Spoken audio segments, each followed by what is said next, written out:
মোবাইলে গুগলে সার্চ দাও, সৌরজগৎ নিয়ে গবেষণা করো, কাগজ কলম দিয়ে লেখো। মোবাইলের দ্বারা জ্ঞান অর্জন করো, আকামোকাম না করে কিছু জ্ঞান অর্জন করো। জমিন থেকে বিশাল খালি জায়গা অতিক্রম করার পরে প্রথম আসমানের পরে আবার খালি জায়গা, দ্বিতীয় আসমান।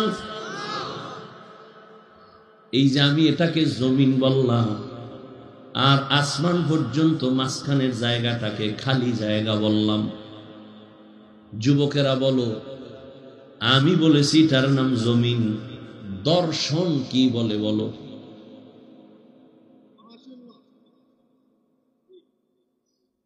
আমি বলছি এটার নাম কি? জমিন। দর্শন কি বলে এটার নাম? খবর নেই। আমি বলেছি এটা খালি জায়গা, দর্শন কি বলে? খবর নাই। কি লেখাপড়া করো, খুব জ্ঞানী না?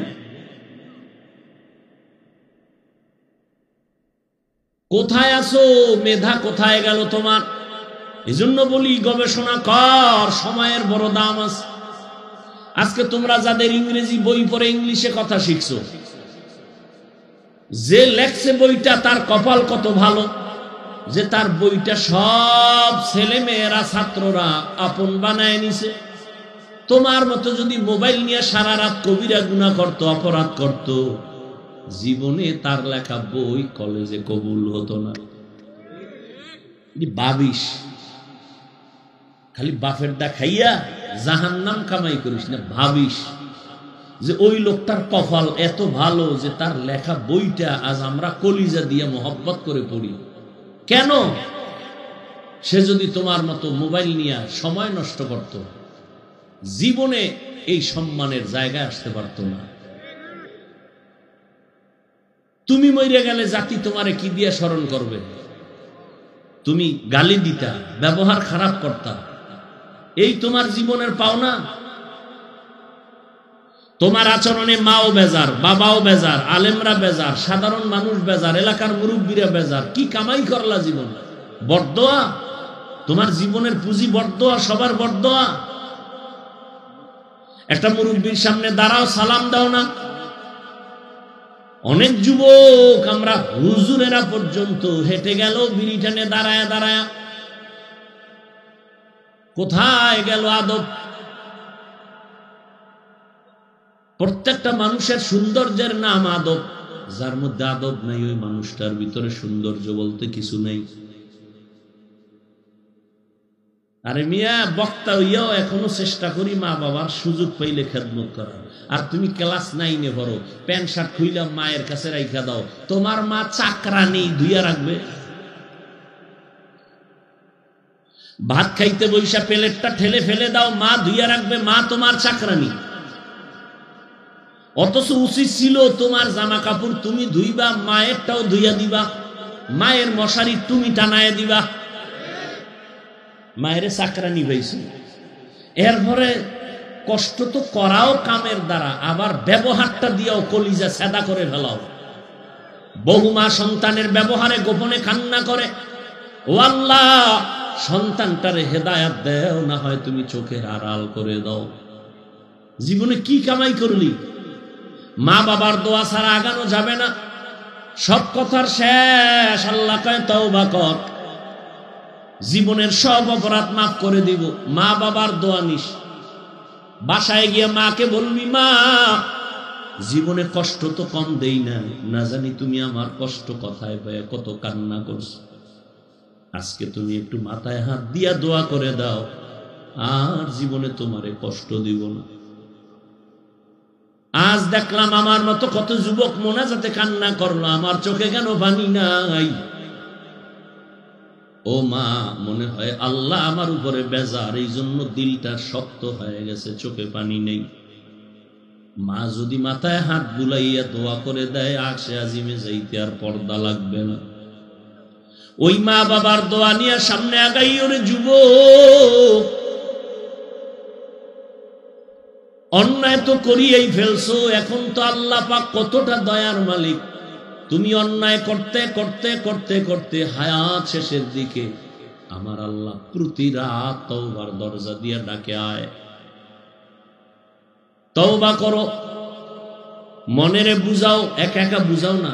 ও আল্লাহ, এই জীবনে তো কম নামাজ ছাড়ি নাই, কম অপরাধ করি নাই, কিন্তু আজ থেকে রেডি হয়ে গেলাম আর অন্যায় করব না। আমার মতো কত যুবক স্কুল কলেজে পড়ে, চাকরি করে, ব্যবসা করে, নামাজ ছাড়ে না, নবীর তরিকা চলে, মা বাবার দোয়া নিয়ে চলে, আমি কেন পারবো না?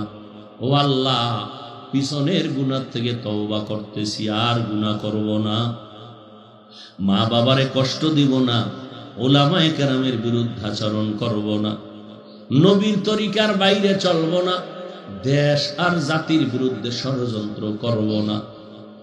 আল্লাহর কাছে যদি খাঁটি মনে তওবা করো, আল্লাহ জীবনের গুনাহ মাফ করবেন। তবে এটাও সত্য কথা, সবার কপালে তওবা নসিব হবে না। আবু জাহাল 13টা বছর নবীর বয়ান শুনলো, কালেমা পড়ে নাই।